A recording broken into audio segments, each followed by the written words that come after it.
Good morning, good afternoon, everybody. It's Lloyd Skinner, CEO of Greyfly.ai. Yet another interesting conversation coming up today with my guest about AI and project management. Andy, do you want to introduce yourself?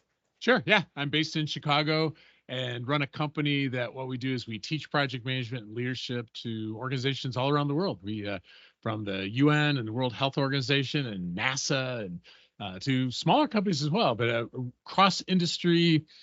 Interestingly, Lloyd, I would say 3/4 or maybe even higher, the people that attend our classes don't have the word project in their title, which means that people understand that project management is more than a title, more than just for project managers, that it applies to a lot of different groups. So between that and hosting the People and Projects podcast, it keeps me learning and quite busy. Fantastic. Well, thank you, Andy. And great to see you, dare I say, on the other side of the mic today. Right, exactly. Absolutely, yeah. Brilliant. Well, let's dive in on this subject of AI and project management. I'm sure you've got your own views and have spoken to others as well. But, you know, in your opinion, what is AI and project management all about? Well, yeah, it's a very good question, and I could certainly give my opinions on this, but I just, since I'm intersecting with people, different levels in the organization, different industries, it's just interesting to see how they define it. So I would say how people define what it is or how they're currently using it. I would say the general consensus, and this would, I guess, be my bias, is the hardest part of project management is not the administrative part of it. The hardest part of our job is stakeholder management and, you know, interacting with people, and how do you engage a disengaged stakeholder and things like that. And so I don't feel like I'm not running into too many people that are worried about, am I going to lose my job because of AI? I think it's more of the intrigued of how do we use this for the more administrative parts of our job and a more strategic part of what we do. So I would say, I think your question was, it defining this? I would say, how do we leverage AI to deliver more effectively, more efficiently, and deliver more value? I mean, for us and for what we're seeing, it's a tool to help us deliver value.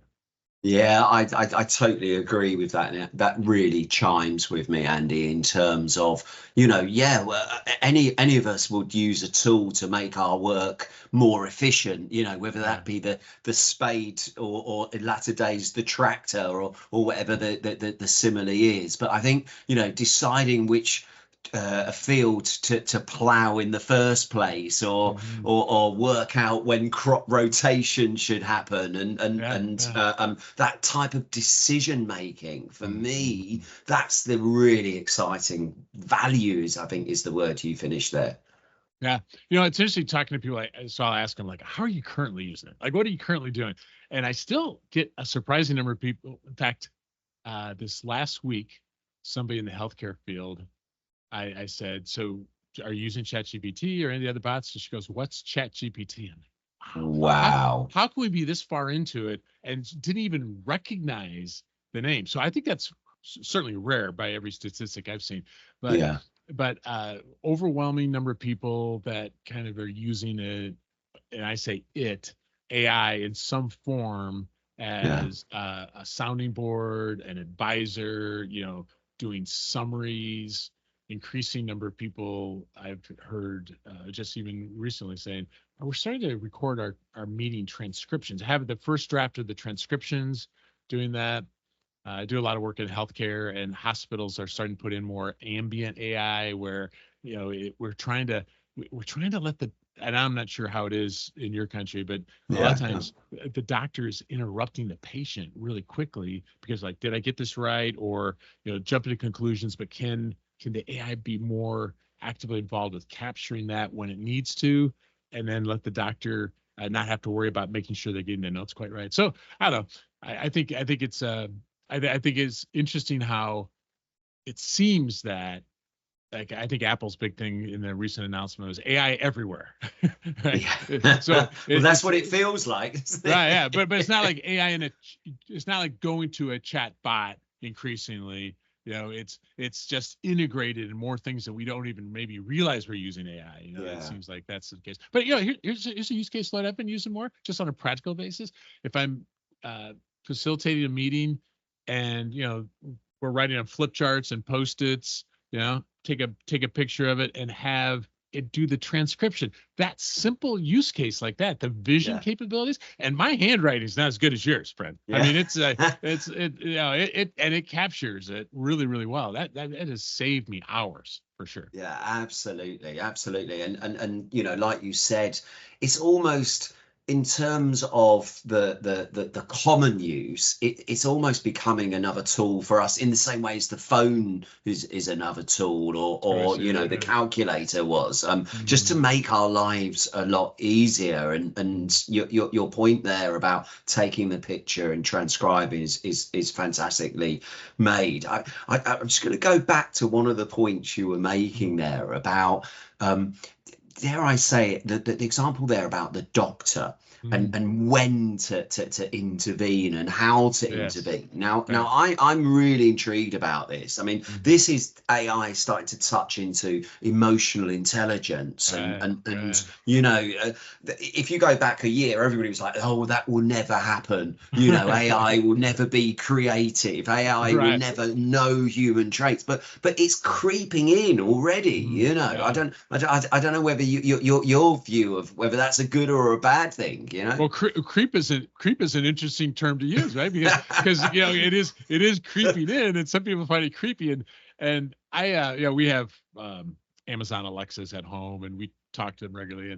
And I've had some friends in the security business. They're like, "You're an idiot," they're listening all the time. I'm like, I don't have that much for them to steal. Like, we don't live that interesting of lives, that I'm worried about. But when it comes to patient care, that's privacy, and that's even with Apple's announcement this week, there's concern about, is OpenAI being responsible with what they get, if there's gonna be a partnership. And I think when it comes to health information and privacy, knowing when to turn it on and when to turn it off, what's relevant, what's not, we're in the wild west, so to speak, and this will be the worst that the tools are, but it's going to make lots of mistakes with that. So I think it's an interesting challenge of how quickly do hospitals and physicians engage with it. Well, and it's not just hospitals and physicians. I mean, I was speaking at an event with some quite well-known corporate media company, and I often ask, back to your question about, do you know ChatGPT? Do you use it? Do you use it in the office? And of course, they're completely banned from using it. Right. But I can tell you, outside of the office, at home, know that people are using Absolutely. it. And for me, this is that balance here between the benefit, versus the drawback and the ethics and the sensitivity. It's just the benefit is too big. I can't see it stopping. No. I saw years ago, or actually just recently, but it was from years ago, with teachers protesting the use of calculators in math classes. Yeah. And so it's one of those things where, and I don't blame someone for pushing back. I think that we should have genuine concerns on it. But I was with a social services group recently, and I don't normally do this in the classes, but they have a certain learning style, and so we had them create some skits, and one was create a skit on how AI is being used today. Create a skit on like apocalyptic AI, like how you hope it doesn't evolve, and then the different group did how you hope it evolves. More of a virtuous future. The people for the current one, what they were talking to their compliance people, like, no, you can't use it. They're going like, okay, and then they're doing it on the side. And so not even at home, like they're doing it at work, even though it's against policy, because it's just, first of all, how do you not use it in some ways? Because if you're using Grammarly or some tools like that, you're probably using it anyway. But exactly. But I think you're exactly right. There's more shadow use than maybe organizations even realize. Yeah, no, totally. And just because you touched on it, I've got to relay this conversation I had. Just got back from a big conference in Saudi, and I was sitting with breakfast, and we were about to run an AI workshop. Sorry, let's be clearer, a Gen AI workshop, because as a slight segue, people, the world is bigger than just Gen AI. So maybe we'll come back to that. But the proponents, and I felt like a referee at one stage. You had the more technology person who was more into Armageddon and Mad Max and the robots will take over, versus the more creative utopian, it's all going to be okay. And it was almost the polar extremes. And I can tell you, both these people are very senior in the project's world, as it were. And just listening to the different views, I was like, there's a debate straight away, and it won't be solved overnight, but in some ways I like that the debate's happening, because like one mentor said, sometimes it's a problem to solve, other times it's a tension to manage. I think we want that tension, because if we all go just to the, oh, it's going to be awesome, it's going to be amazing, or if we all go apocalyptic, right, it's not going to work. We want this, wait, where is it getting too far? Where do we need more regulation? Where's that regulation holding us back? It's just, I think that tension is something with a lot of leadership is tension, right? It's managing the tension and not coming up with simple answers. So I totally agree. Yeah, that argument you think that I've just described there, that as I understand it, that was sort of the argument with the CEO of OpenAI. One guy wants to commercialize it, the other one, it's some sort of utopian world. My personal view is, ultimately we live in a capitalist society, or I live in a capitalist society, depending on who's listening to this conversation. So ultimately, I think the pull of the financial gain will come, and obviously I have hope for my children and sustainability and all of this sort of stuff. But sometimes it's just little old me. So I need to get efficient. I need to do the right things in the first place. I don't know.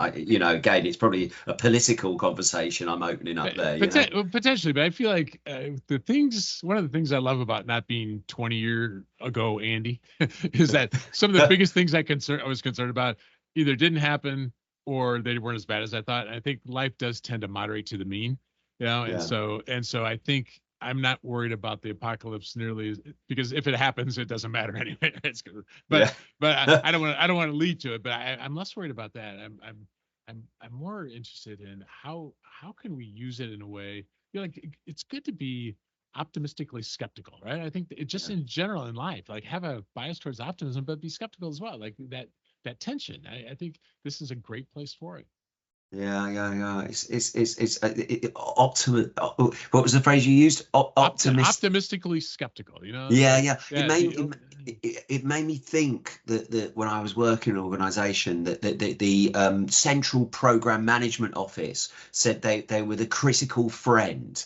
And it's sort of, it's got that sort of same connotations. Now, let's go back to this point about leadership and emotional intelligence, and whether you've seen that appearing with AI today, or when you think it will appear, and what's the size of the promise there?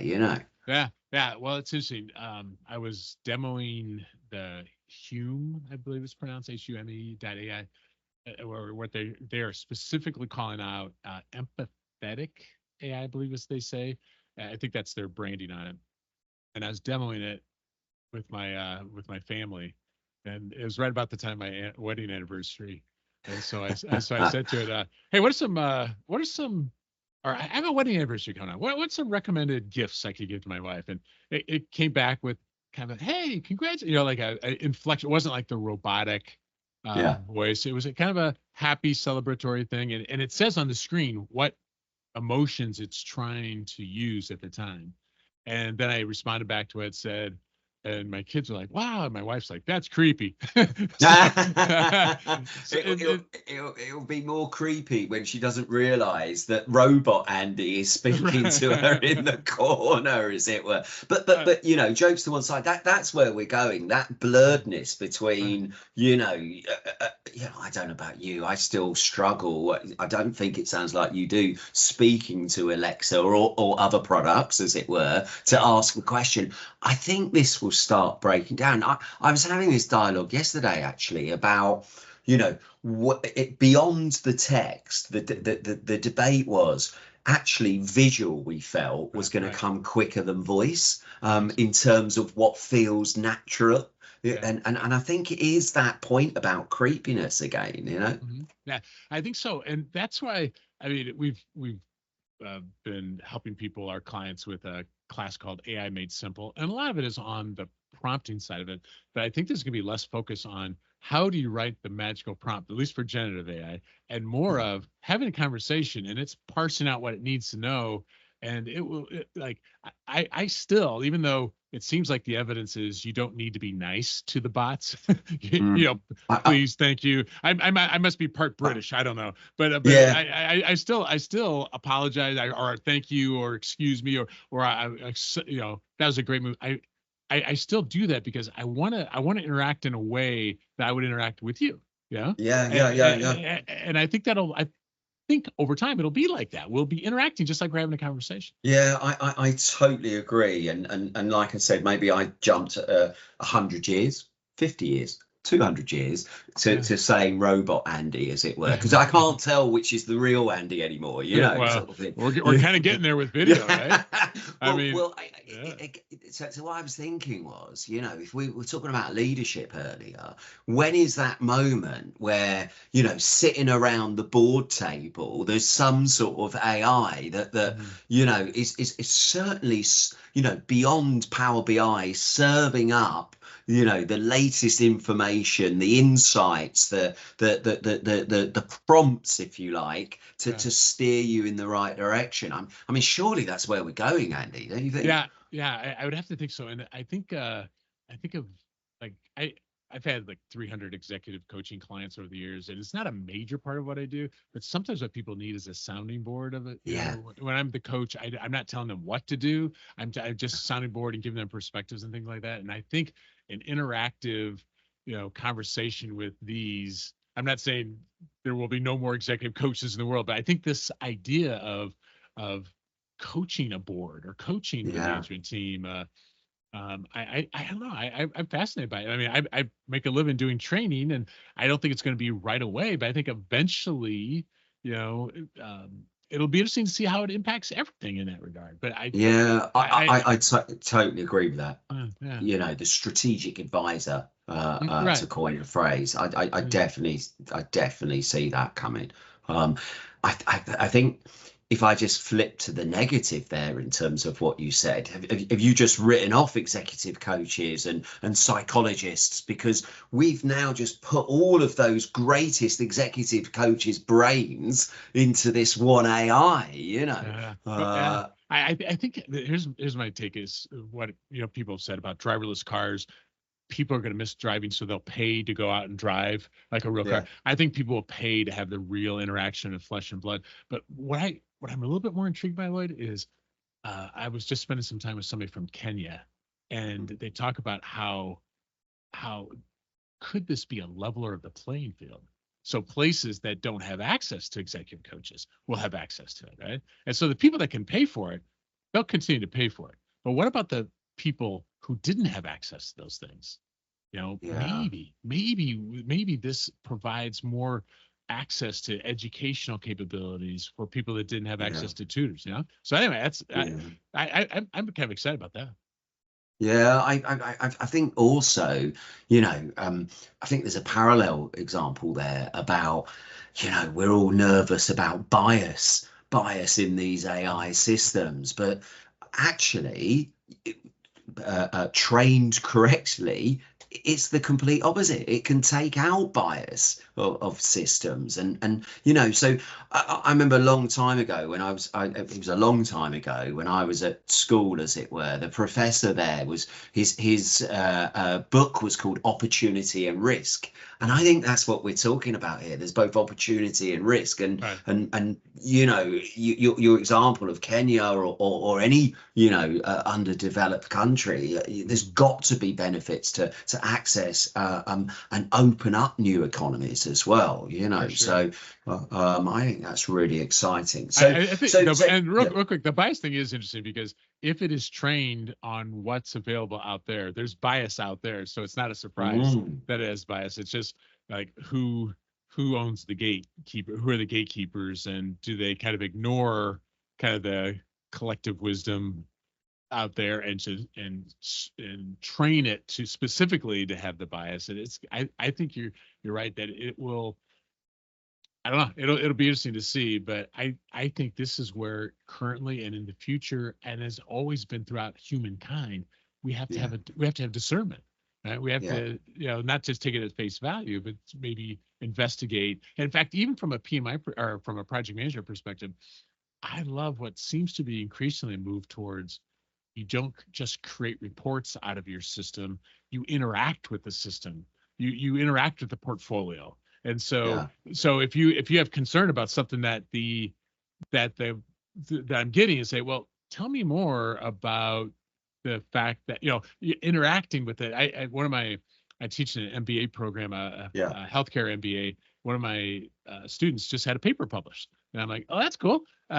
Let's load it into a Gen AI and just interact with it. And he goes, wow, that was a really good summary. And I said, well, tell me a question to ask it that would be super nuanced, that it would have to really understand the paper to be able to come back to it.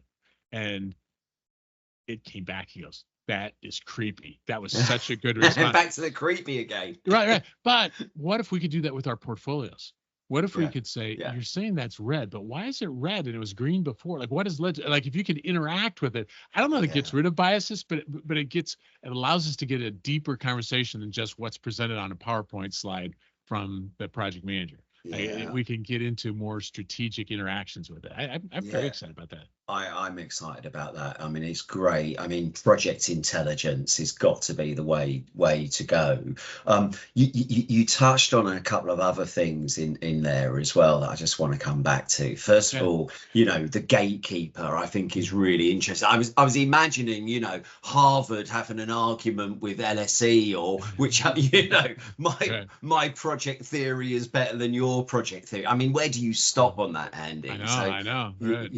So I think that was one point I was going to make. The other point is, I think we're already starting to see this push for responsible AI, I think is the phrase, to make sure it has some sort of guarded, defensible, shall I say it, fact, although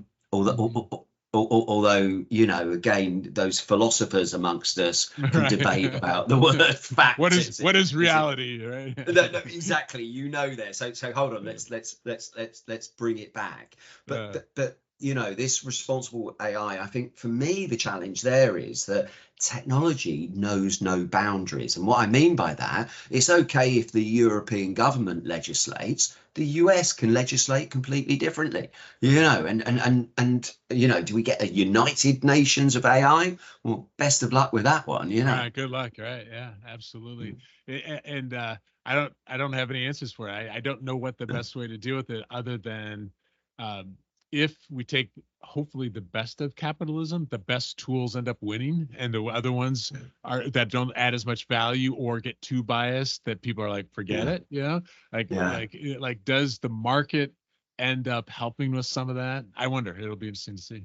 Yeah, I've got to go back to your point about interaction and project. I called it project intelligence, the project brain.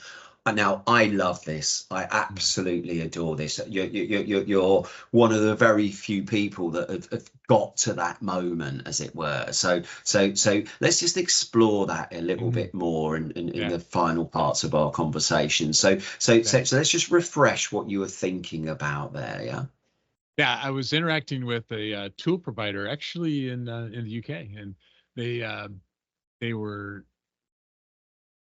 The reason why I had this conversation, Lloyd, was I saw like you can't have a tool without washing AI on it somewhere, right? So everyone said they Exactly. got AI, Of right? course, yeah. Yeah, they got AI. But one tool was all it was really earned value algorithms, and they were calling it AI. And so anyway, I was like, all right, so you want to have a discussion on our podcast about your tool. It's got to be real.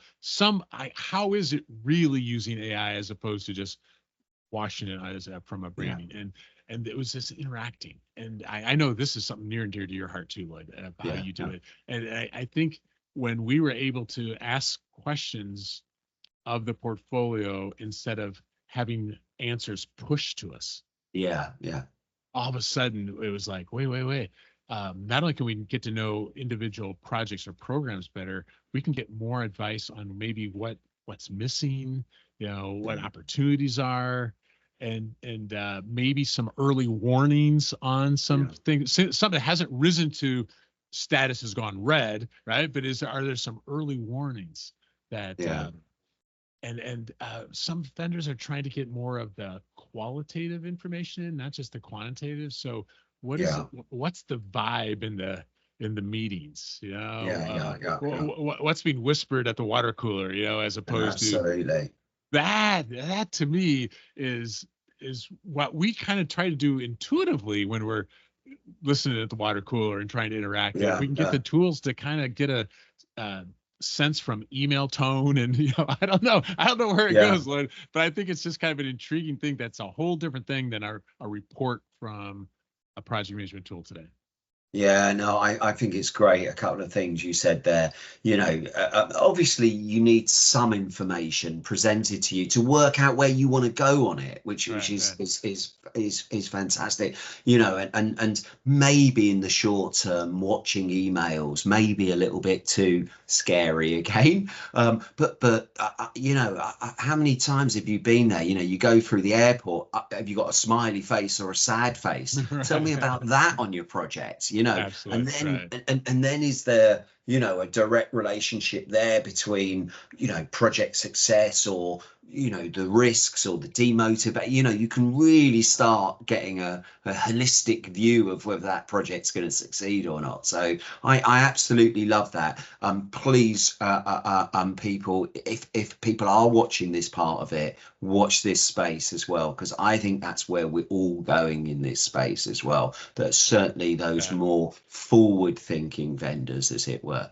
I was working with a client that had a corporate mood ring, they called it. Yeah. And so it's like your smiley face, frowny face. Yeah. And I don't remember the mood ring colors, but they could see today what's the color. And even something like that was an early indicator for them. And this was like 15 years ago. Exactly. And then you've got, tell me what the top risks are. Oh, tell me what the top, whatever it is. Tell me why Johnny's feeling poorly on his project. For me, it's like you can go anywhere in that eco journey, depending on who you are and what you want to know. And for me, maybe that's the broader sense of, AI having different meaning for different people. So, the project manager wants to know different information to the project sponsor or the customer of the project, as it were. And I think ultimately you've got to serve all of those people as well. So surely technology isn't the enabler. So anyway, I'm talking too much. We've got to start wrapping up. I mean, in this. So if I may, if you can bring it down to one or maybe even two takeaways, Andy, what do you want people to leave this conversation with? Well, there's always the individual level and the organizational level. So I was with somebody recently, and once again, having conversations like this, not trying to solve any problems, just curious. And she said she works for a digital agency, and they have started a 30 and 30 initiative. And that is for 30 days, you need to come up with one use case that you haven't tried before, and then summarize it, and then they share the information. And I love this idea of incenting, like it's actually requiring, but incenting experimentation. And that's organizationally. And you got to know they're going to find a couple of hot spots. That'd be like, that's brilliant. That was silly, but we're glad we tried it, right? Because if you say come up with 5, anybody can do that. But 30 of them, I think I'd have to think after about 12 or 15, people are like, now I want to try. Well, you'd have to ask AI for the other ideas. Yeah, I'm sure it's happening, right? Yeah. But anyway, I think organizationally, like trying to find ways to incent experimentation. Yeah. With whatever boundaries or guardrails you need. And then individually, I just feel like if somebody's not actively experimenting with this, you're just missing out. Just actively. And you have a much more holistic understanding of AI beyond Gen AI. My mind is still mostly around the Gen AI side of it. And so I've got a lot to learn, but I think too many people aren't even experimenting with that, beyond the obvious use cases. So finding excuses to experiment, find out what it's good at, what it's not good at, have conversations with people. I personally, for me, it takes some of the creepiness out of it. It's it's more like it has trouble with basic math, so it's not ready to take over the world quite yet.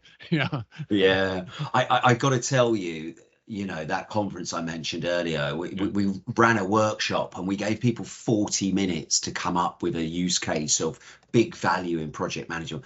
What was created in 40 minutes was absolutely unbelievable. If you then say 40 hours or 40 days, you're like, wow, you can make a difference to your organization, Oh man, I'm feeling bad I wasn't in your session. That was brilliant.